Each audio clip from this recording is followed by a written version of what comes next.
Hey, Dr. Walsh, it's good to see you again. Hey, we're putting together some information stuff for other veterinarians. You know, you've been using our products for a while now, but nobody's never heard of our stuff. I just want to ask you, like, what's the biggest challenges you and your patients and clients had or you're facing before you even discovered any Resona Health products?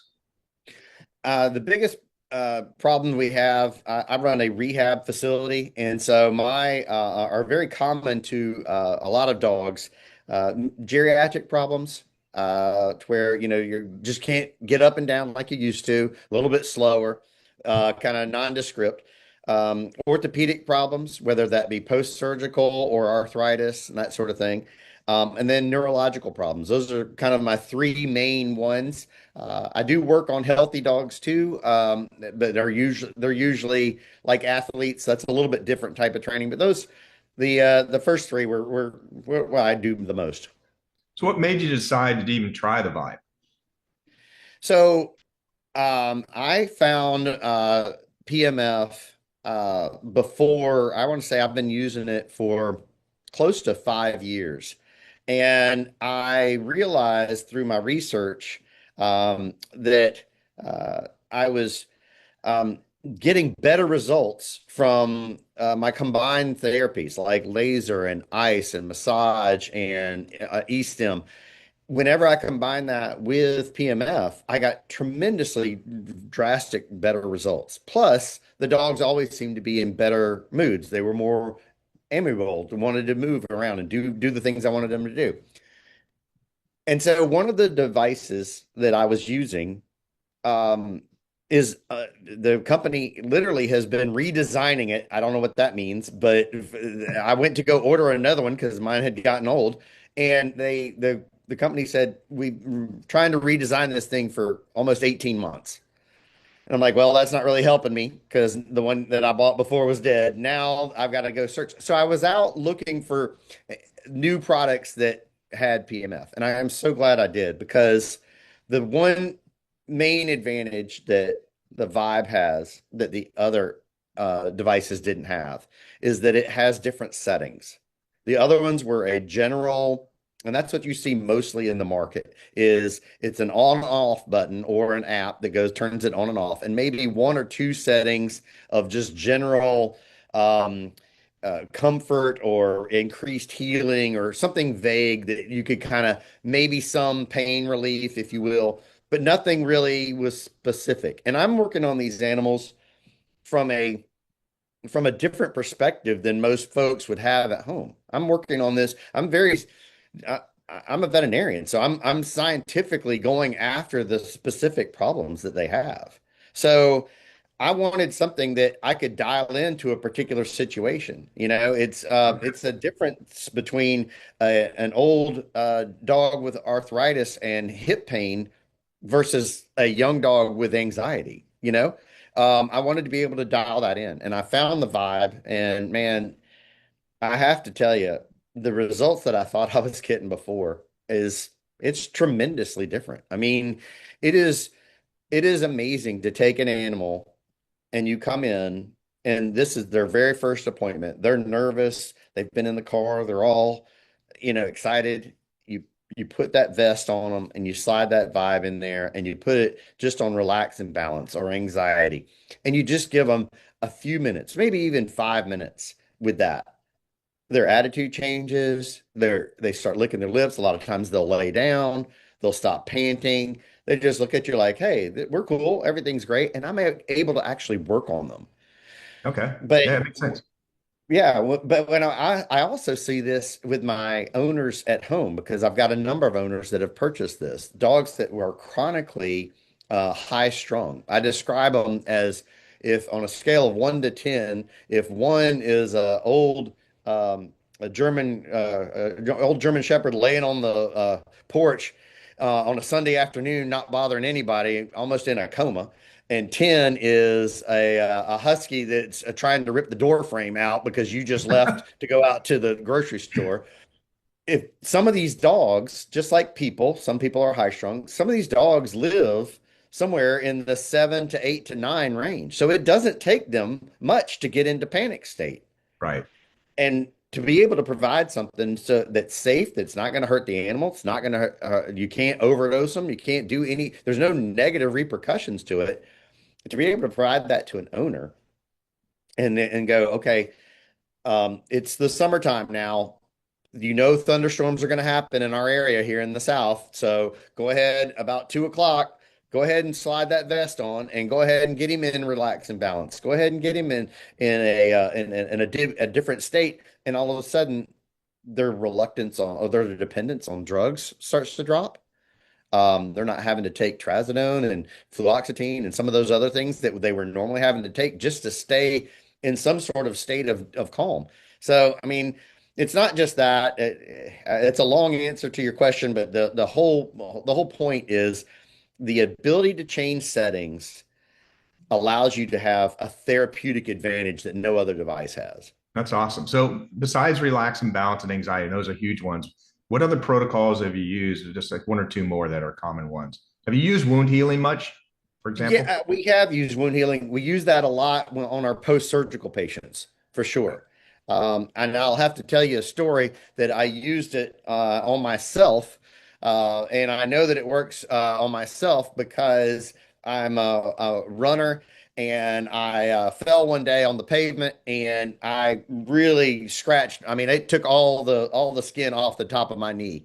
And I'm also a doctor, so I'm reluctant to go to doctors. And so I did not go get stitches like I should have gotten. And to this day, what used to be the size of a silver dollar, I worked with that PMF and having it on myself for about 7 to 10 days. And the only thing that's left on my knee right now is about the width of a dime, and it's one straight line, and no pain, no um, sensitivity to it, no nothing. So I know that it works for certain. Okay, so cool. Well, that's awesome story. So we've got, you know this, but what we're trying to do at Resona Health, because there's so many, our taglines are like an Apple Watch can tell you have AFib, but it can't do anything about it. A Fitbit can tell you slept like crap last night, but it can't make you sleep better tonight. An Aura Ring can tell you stress out, but it can't do anything about it. So what we're trying to do with our systems is have the complete solution, right? You can measure it and be able to treat them. And it's a health flywheel, right? It's a continuous process. So you get feedback. You can see with our Carrio watches with the dogs, it's our mini tails for dogs and horses.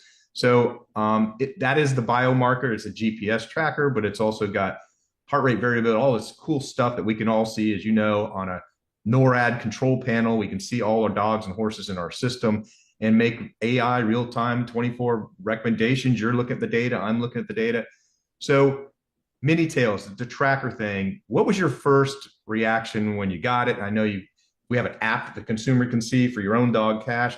Just give me your first response to that technology when you first started playing with it. You know, I think that there's always for animals that can't speak for themselves, there's always this wonder. What exactly is your body trying to tell us? And we as veterinarians are trained in a number of ways to recognize some of those things. But even those things are guesstimations, the best that we know. To see real live data and be able to analyze that data without expensive cardiac monitors where you have to shave the skin and hold it on to them and they have to wear it for a week and then we have to send it off for diagnosis. That's commonly how we did things just a few years ago. And to see that technology has come along and it's real time, it's monitoring, and I'm able to see these things in this particular study that we are able to see the variations, and we know, and the intelligence that is behind it is telling us patterns that we would have never been able to string together. And I know that it's been used in practice to detect chronic heart failure up to 3 or 4 months before we could detect it on a machine or blood work. And so what you spoke to as far as this group of systems is really huge, Mark. This is this is a game changer. Again, it is one thing to be able to track something. It is another thing to be able to affect it. But when you put those things together and you can actually make micro changes along the way, that's wellness. Yes. And just like the micro tweaks that we're learning when we have, like I've got one of these smart rings, I've got that, and I've used that before. Those little micro changes that you make it's kind of like keeping a car on the freeway in the middle of the road.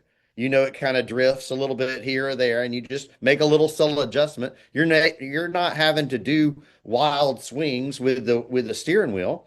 This is the exact same way. And for the first time, we're being able to do that in animals in a way that is not pharmacologically dependent. We've done that before with drugs, and I think we'll all admit that if we can have our animals and ourselves on as few prescriptions as possible, the better off everybody is. So I think Okay. it's a And to huge wrap thing. up, just a couple more questions or comments is, and but our listeners don't, is like we're on the bleeding edge of creating new stuff, me and you. This is like crazy. So these are two things so far. We're early into it, but two stories of mine that I did not anticipate, of course, is unfortunately my best friend died in his recliner in March. He had a stroke and he had a puppy, right? And my wife goes, his name was Jumbo. Jumbo watched him die because he's a puppy and he's by his side the whole time. And I'm like, holy crap. And I went back and looked at his data, his heart rate, respiratory rate, all that stuff, but everything, all his vitals, all his stress stuff went through the roof. And then because we have a very accurate GPS system, I could see that he sat by the front door for 10 days waiting for his dad to come home. And you're like, holy crap. And then we had another one where we saw a person's dog stressed out over the weekend. And on Monday, they were fine again. And called them up and like, did something happen to your dog on Saturday and Sunday? I'm like, no. But we did go away for the weekend and we have a brand new dog sitter. And it's like, so now that's one of those weird things is, oh, I don't want to get the dog sitter in trouble. Or was the dog stressed out because they didn't like the dog sitter, the new one? Or Right. is it just a new dog sitter that stressed them out? Right. So we're learning all these kinds of emotional things with this data, which is never anticipated. Right. And we're just getting started, especially with horses, the new study we have going there. So that's probably the last two questions. What was the most surprising thing, like story you might have, like I just did? And then what I want to close with is what would you say to any veterinarians out there that have heard of PMF? Maybe they haven't, maybe they're skeptical and they should be. What would you say to them to try? So maybe just start with, do you have any stories like that Sure. surprised you first? Yeah, I think the stories that we're hearing from owners are not only situational, they start off as situational. So what they notice is they notice that um, all of a sudden, um, let's say there's two dogs in the household, and this has happened in one of these cases. There's two dogs in the household. One dog was older, the other dog was younger. The older dog basically just tolerated the other one.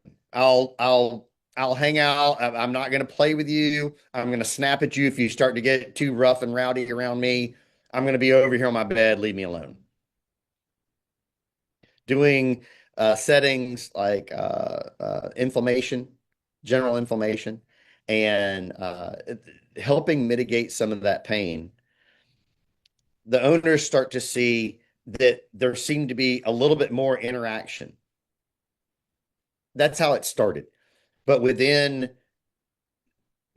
I want to say a week to 10 days, all of a sudden that dog that used to be sitting over there is now, when the leashes come out, it's charging towards the door. We didn't change the age, but Right. we improved the quality of life. See, what we don't realize, Mark, because we're limited to our human senses, is that dogs, not only their noses pick up over 60,000 smells, their ears can hear over a mile away. Um, they are incredibly dexterous with their feet and being able to roll and move and place their paws properly. but they also pick up on energy. And I will tell you this, this is not taught in vet school. And I didn't believe it until I actually saw it. PMF, I tried it when I first started rehab on a lark. I just like, all right, we'll Right. see. You can't see it. There's no buzzing. There's no heat. And there's no immediate effect in a lot of cases because it's not like a light bulb. But if you pay attention, the animal does say things to you. Right. And that's something that the skeptics, and I would have had a hard time grasping with this in general practice. And the reason is in general practice, think about your trip to the vet. It's chaotic. There's 13 other dogs sitting in there. Everybody's barking and milling around, and everybody's anxious from being in the car and being in the vet smell and the whole deal. They come in, the vet has maybe 15 minutes to talk to you, and they've got to make decisions. We've got to go over the history and blah, blah, blah, blah. We got to move. I, Even my observation skills are limited at that point, even with my training. But to be able to see the dog sit down, relax, look at you, kind of, wait a minute, there's something else going on here. And so what I would tell folks to do is if I was telling colleagues, and I do across different conferences, I'm going to Nashville in just a couple of weeks to speak. I tell colleagues, listen, try it. Try it on your most anxious dog, but most importantly, try it in a controlled setting. Try it at your own house. Put it on. You're not gonna hurt the animal. See what happens and just be observant. Just be quiet and just observe, and you're going to see those reactions. Those that sort of thing is, it starts off small, but it gains a huge head of steam, especially when we're able to make micro changes along the way, adjust that protocol along the way. And that's what this system is all about. And so I guess if I had to really tell veterinarians where to go, I'd say, listen, the device that has the most settings, that's what we want in our clinics because we can specifically nail it down to a particular setting. The the ease of use is another thing that is it's designed like an old school iPod, and so it's intuitive to be able to use. But we haven't even talked about the one of the major things and your design of having the vest to where it goes on the dog and it sits in that vagal nerve complex, which is the second largest nerve center in the body behind the brainstem. That is the difference between night and day. On the other devices that I had previously before having the Vibe, it was a bed that they were on, which was fine as long as they were on the bed, or a little disc. And then there's also a very popular one in the vet world that's a loop that goes over their neck, like, and they wear it like a necklace. All of those are fine and effective. Um, but none of them could I change the setting on. None of them could I fine tune anything. It was kind of I hope this is helping kind of attitude. And when I started seeing the results that it was helping, I started to believe in PMF. So I started off as a skeptic too. I'm first to admit it. But I would say start small, start on your own animals at home. Heck, put it on yourself. See if you Right. don't feel better after a long day and put on relax and balance and sit down in the chair and see what happens in 10 minutes. You're like, wait a minute, today didn't suck so bad after all. Yeah. And we have the of course we have the bandanas too and the vest, but it's therapy on the go. So they're not laying on a mat. They can be playing ball, walking, doing what you normally do with your dog outside, having fun, and they're getting therapy while they're doing it. So hey, Yep, thank you so much. That was super insightful. I really appreciate it. Hopefully that helps a lot of people that aren't familiar with any veterinarians out there. Like you said, give it a try. We have money back guarantees. If it doesn't work for people, we don't want you to pay for it and not keep the device, and we'll send it back to us. So thank you again that's for your right. time. Well, for sure. I know it's helping 30 dogs a day here at my practice, and I wouldn't practice rehab without it. That's for sure. Thank you so much for your time. All right.